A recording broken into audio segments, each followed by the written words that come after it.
Welcome to today's episode of What to Say and How to Say It, the podcast to help you fix your marriage. I'm Shai Lewis. I'm here with Dina Rosner. Our mission is to help you Christian married man or woman navigate conflict and build connections so you can have a thriving marriage.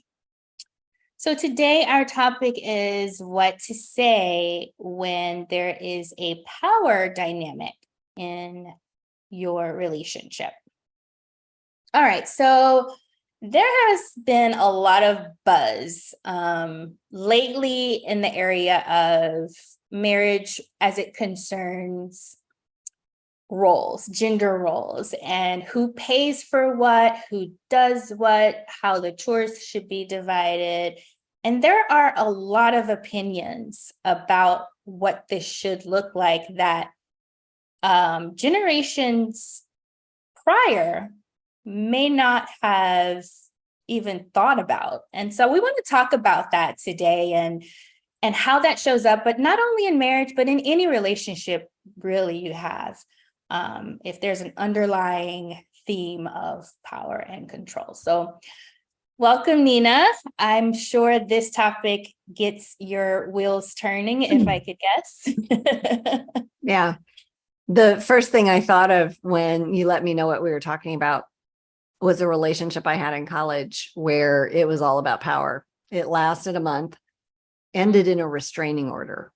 Yeah, I filed it, just to be clear. I needed the police involved for my own safety.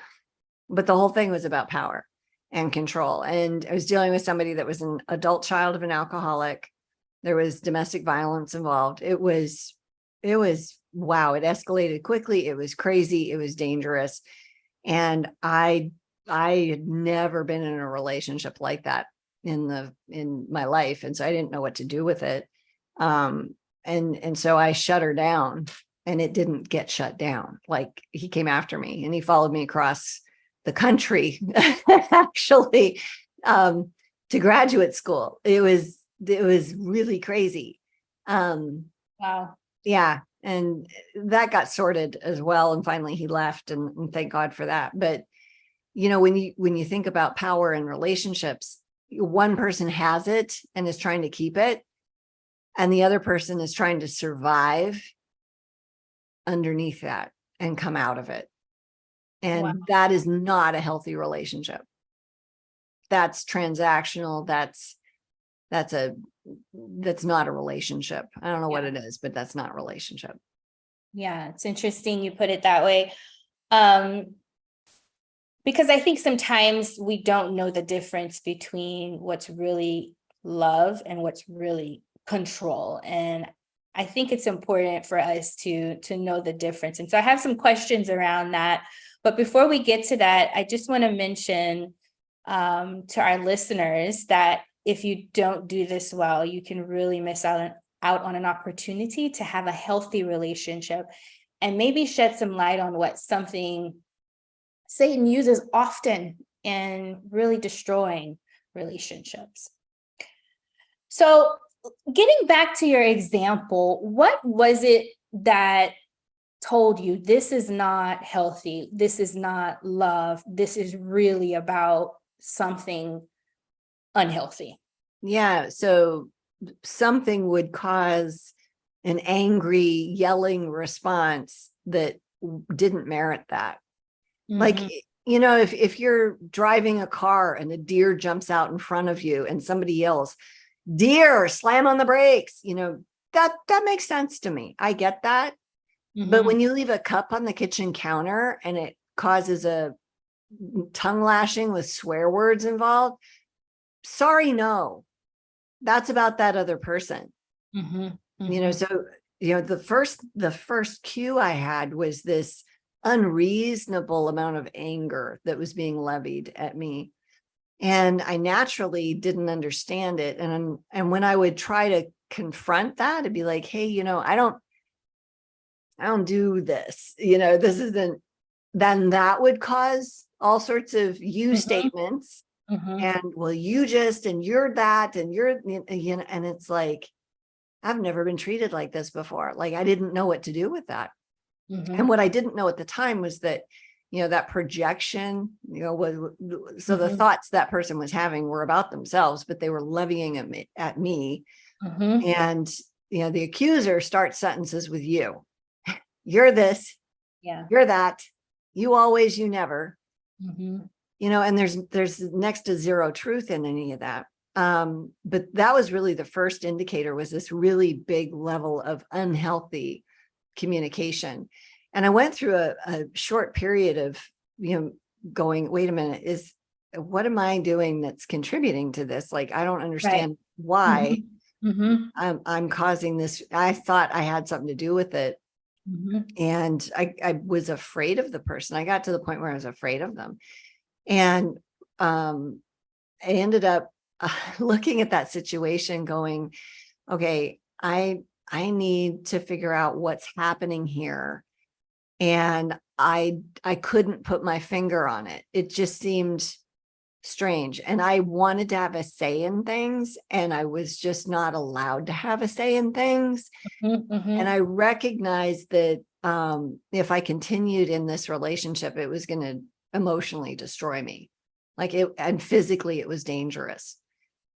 And so I ended up getting the police involved and breaking up with them, and it delayed more problems, and then that got solved just by the constant boundary of I'm not talking to you.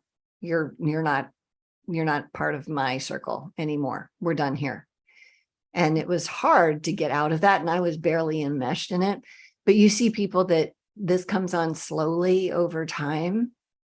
Like, the person isn't like that when they marry them, and then stress happens and they devolve into that Mhm. because of the stress.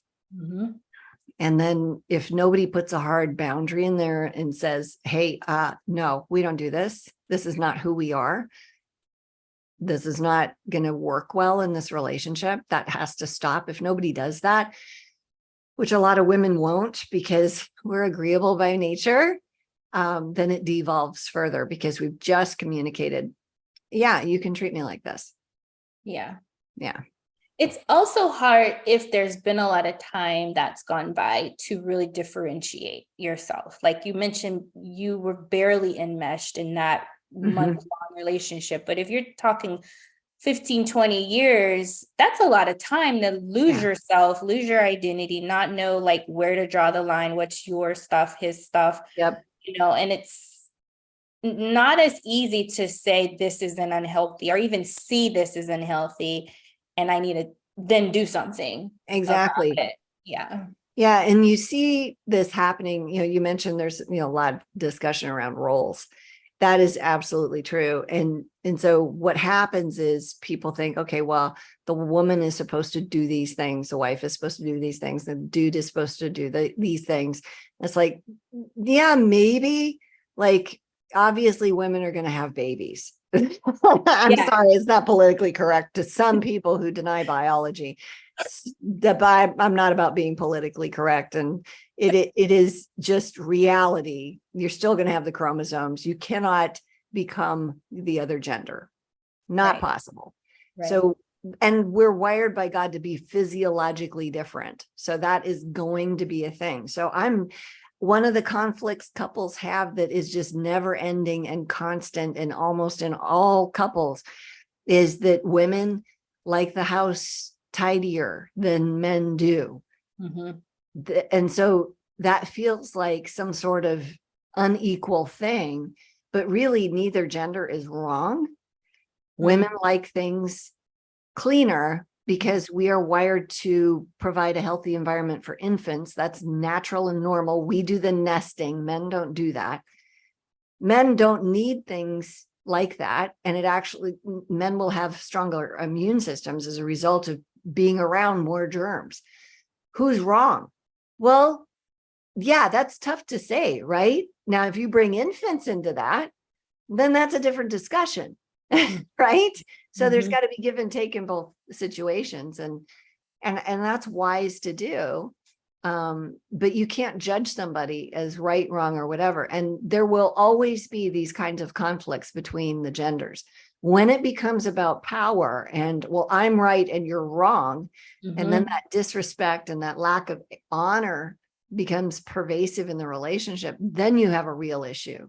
When people stop treating each other as people of value, that's when you have. And so how do you know that's happening? Well, when there's arguing, when there's contempt, when there's interruption, when there's you this and you're that, and those, the accuser showing up and blame, then you're dealing with something unhealthy. And that's where you go, okay, time out. I'm happy to talk about this with you, but the way we're doing this doesn't work for me. And you just say no to the participating in it. Yeah. I think it's interesting that you say often power dynamics in relationships mean the relationships aren't going to last long. Right. Like if it's all about power, you don't really have a relationship. Yep. And so my question is, when you get to the point where you realize, oh, this isn't about give and take. This isn't about, sharing the load. This is really about power. How do you reverse that in a way that is a more healthier, dynamic? Yeah. Do you know what I mean? Yeah, I do. And so there's a first thing where we realize, and a lot of times it's usually the women that are going, wait a minute, how come I don't have a checkbook anymore or a credit card anymore? Why is my money being controlled? Like, what happened here? And it's possible that, maybe you made some bad decisions and you weren't being honest, and maybe that reality resulted in some consequences, and those things need to be navigated in an adult way, because if spouses act like parent and child, then you're going to have this mess. And that happens in relationships. It's pretty sick, but it happens. So take ownership for your contribution and then show up differently in that space if you've been part of creating why things are the way they are. Second piece of it is understanding that power and control are things that people do when they feel unsafe. So recognize that your spouse or maybe you're the controller, maybe you're the one that has to have everything that will be a certain way and has to know where every dime went or how every minute was spent. And, let me see your phone, like maybe you're like that. I'm not saying that you specifically, you Shy, or me, you, right? But, it doesn't really matter which gender it is. If anybody's controlling in that situation, that's not relationship. Relationship exists where both people have the freedom to walk away. That's good. Wow. Because when I'm with you because I want to be with you, not because I have to be, not because I feel pressured to be, not because if I don't, then you're going to yell at me. And that's worse than the guilt and shame that I feel for selling myself out and betraying myself when I really don't want to hang out with you. Freedom in relationship creates relationship and intimacy, real intimacy. So when I'm free to have boundaries, when I'm free to say no, when I'm free to say yes, that then means I'm with you because I want to be with you, not because I have to be with you. Yeah. I'm not doing anything out of fear. Yeah, it just takes the manipulation out of it. You can't be manipulated if you're allowed to just be who you are. Yep. Flaws, imperfections, all that. Okay. Yeah. Did you want to say something? Well, you asked the question, what do you do when you find you're in that? And I said, okay, look at yourself first, because that's my go-to is always, what am I doing to contribute to this? And then once you figure that out, you have to stop participating in it. Oh, yeah, that part. Yeah. So, and that's the big thing is I'm not going to participate in power dynamics. And I mean that whether I'm the person trying to be powerful and controlling or whether the other person is. So we obey God and not man. Okay. That's Acts 5:29. And we are to serve and love, which is different than obedience. So what I'm going to do then is have a conversation with the Lord around, okay, what am I supposed to do here in this situation right now? Mhm. You know, Mhm. and it could be something as simple as somebody trying to pick where we go for dinner. You know, let's say you have a spouse that always has to go where they want to go. And I've worked with enough couples that this is actually a thing. This is a They have thing. to have their way, and anything you bring to the table is going to get negated or argued with. And you're just there so that they can feel good about winning their way to the restaurant. It's like, stay home. You know, maybe God is going to say to you, and I've seen him do this, you know, let them go to their restaurant without you. Ooh. Yeah. I would do that if the Lord said, hey, let them go, right? Stay home. And the reason for that is because then that puts a consequence in place. It's like, okay, what's most important to you? The relationship, my company, the destination, or us both having a say in where we go? And most people aren't going to get that bent out of shape about food or whatever, like, but some people do. And so what hill are you going to die on, kind of thing? When God calls you into these discussions, then you have to be open to going there and doing that. And that means letting your yes be yes and your no be no sometimes. But if you're harboring resentment, you're not doing it right. That's the big cue. Well, I think about that example, and I think about the person that wants to go to their place and how they're feeling. And for them, that can feel like manipulation. If company is important to them, they might feel like, oh, you're going to withdraw yourself from my space to control me, you know? Yeah, it does feel like that. Absolutely. Right. And that's why I say you got to be in this with the Lord. Yeah. Because he uses us to grow other people. He uses other people to grow us. And so when there's a natural consequence of, hey, you know, we always go everywhere you want to go every single time we go somewhere. I feel like Italian food tonight. I want to go do that. How's that sound? Well, I don't feel like that. I feel like Chinese again. Okay, well, you can go do that on your own. I want to have a say in this. I'm kind of done taking the back seat all the time. I love it that you buy dinner. I really think that's awesome. And I don't feel seen or heard in the relationship over something as small as where are we going to have dinner? If that's that important to you, okay, go do your food, but I don't feel valued. And this is a representation of that. So now there's a give and take that comes also because, you know, if we have to have our way all the time, we're not any different. Yeah. And the Lord is going to point out to us, because the journey of following Christ is not one of selfishness. He's going to point out to us what needs to happen there. We just need to be listening and asking. And I also hear that it's in the approach. Like sometimes that little extra piece you added about, well, I don't feel valued, can, you know, stave off the assumption that it's about, I don't want to be with you. Like you can eliminate that part just by saying something like, well, I want to be with you, but I really want to have Italian instead. And I'm just going to pass tonight. I feel like that is different than, oh, if we're going to your place, then I'm not going. Like exactly. Yeah. Hello. Good job. I mean, I could just imagine what Satan can do with that. So I think approach is important.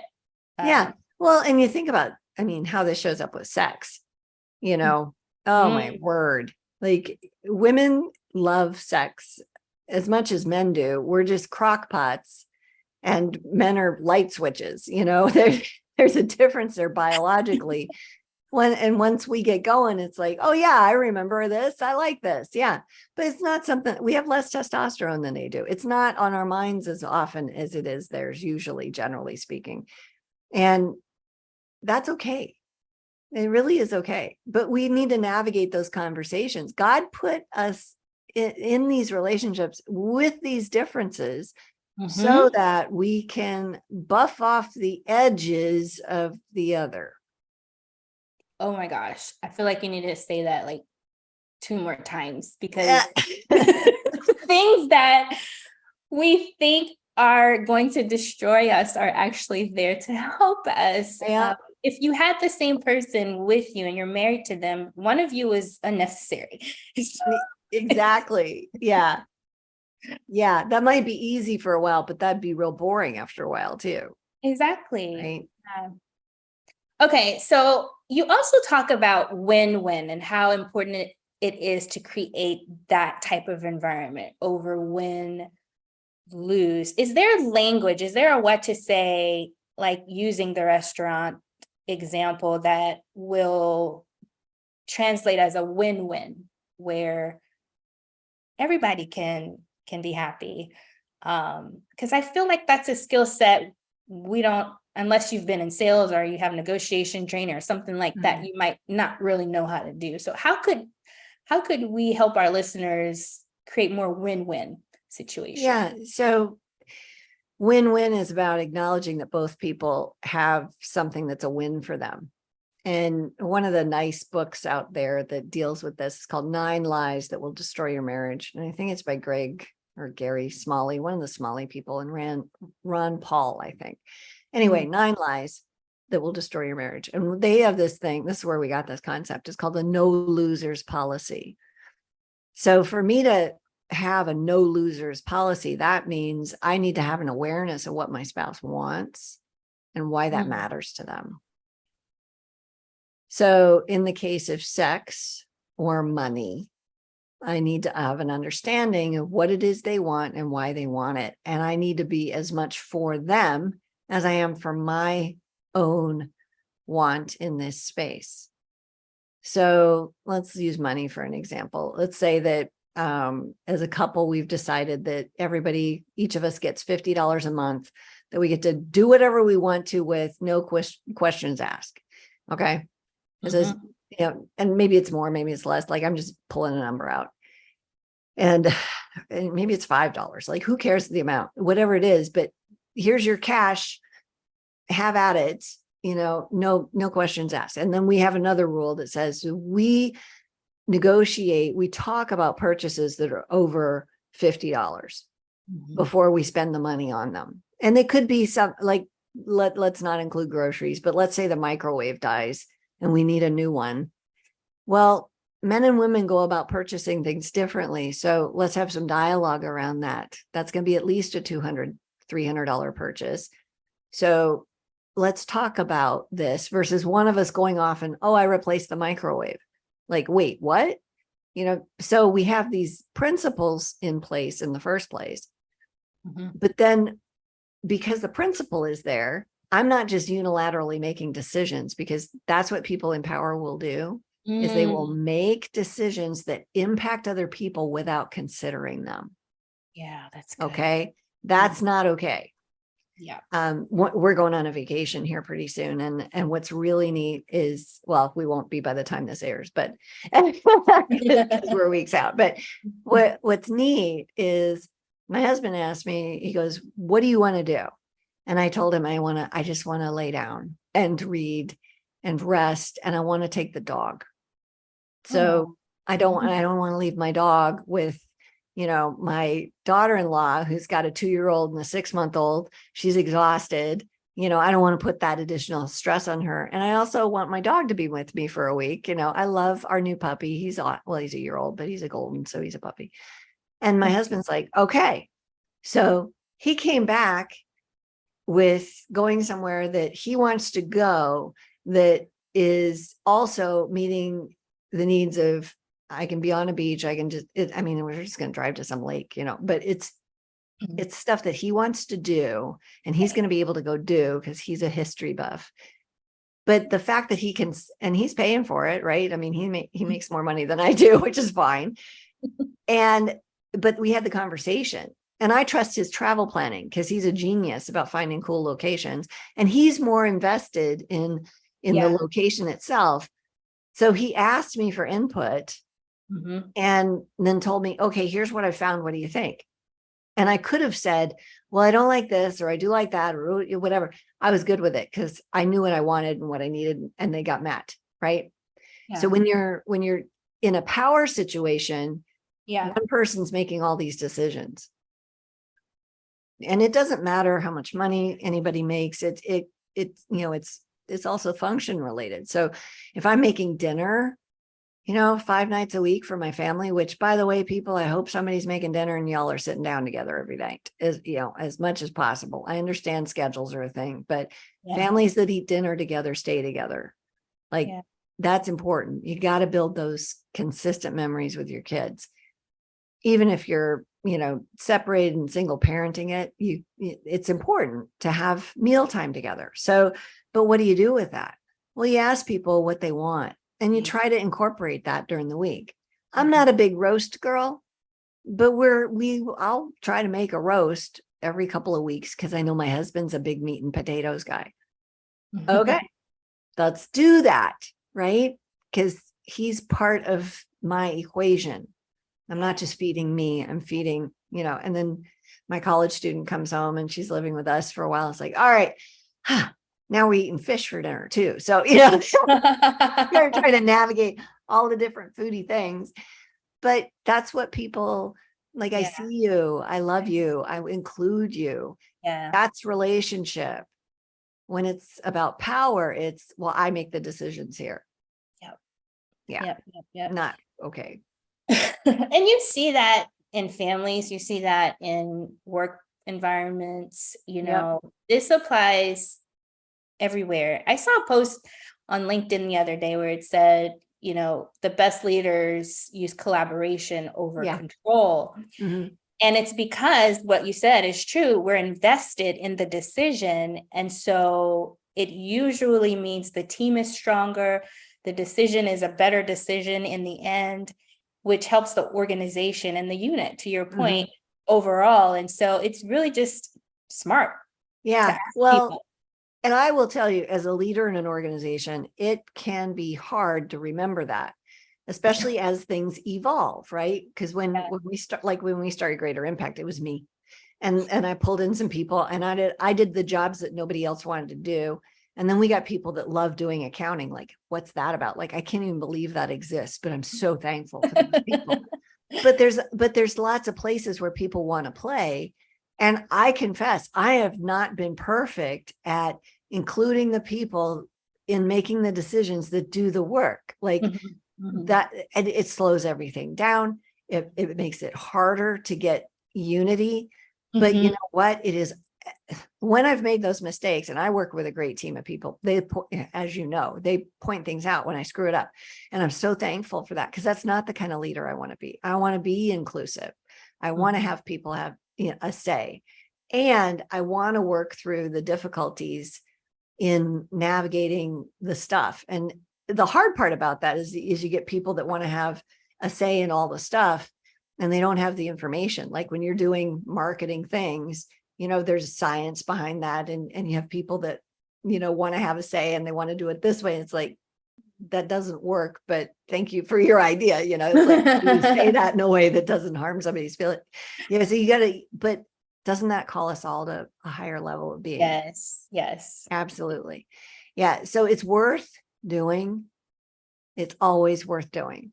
And I would love to be perfect at it. I'm not. But it is my heart's desire to have a team that is all on board. And I think we are, for the most part. And I think people feel so included that when I don't include them, they're like, hey, you didn't talk to us. And I'm like, oh, I didn't mean to not do. Back the train up. Let's back this train up and start over. What do you think? And sometimes we do the thing I ended up wanting to do anyway. And other times it's so much better because, so you got to be humble and you've got to let go of the reins. You got to let go of that control. But that, I think, is following Jesus. I think we all need to just follow him better. Then we can lead better, because that's kind of the point. And then it isn't about power. Yeah. Right. Yeah. It's not about power. The best relationships are not about power. Yeah. All right. So this was awesome today. Thank you so much. We have discussed a lot of things. I've taken notes here, and I just want to quickly summarize for our listeners. If you're in a situation where there's more power than love, more control than intimacy. Look for clues, first of all, to determine if that is the case. There's certain things that happen when things don't go a certain way. There's reactions like anger and, unhealthy behavior. I'll just put it that way. That's one clue. But if you want to reverse the dynamic, one thing you can do is take ownership of your part and just encourage, a different sort of way of showing up. Another thing you can do is create space. If there's a lack of safety or, you really are in this dynamic you can't get out of, you got to insert space and maybe just stop participating in the craziness for a bit so everybody can adjust. One thing Nina said that really stood out is freedom. Freedom in relationships is what creates the intimacy that we all want. And I just love that because it means there's no pressure, there's no control. You can show up how, you're supposed to and as you are, as God made you. If you want a win-win situations are the best. Think about what the other person wants, what kind of meal they'd like to eat, what kind of restaurant they choose, things like that, and switch it up so that they feel more invested in the relationship. And you'll probably see that investment return for you as well. Unilateral relationships or decision-making aren't good for relationships. So do your best to show up in a way that is more collaborative and less controlling. And that's where we all experience Jesus. So we hope that this was helpful for you today. If you want to learn more, check out our website, greaterimpactwives.org, for more information. We have a free PDF for you to download called 5 Tools for How to Stop Walking on Eggshells. And then we also have an e-course for you to sign up if you're interested, called Strength and Dignity. And yeah, more episodes on this channel for you as well. Thanks for joining today. We'll see you next time.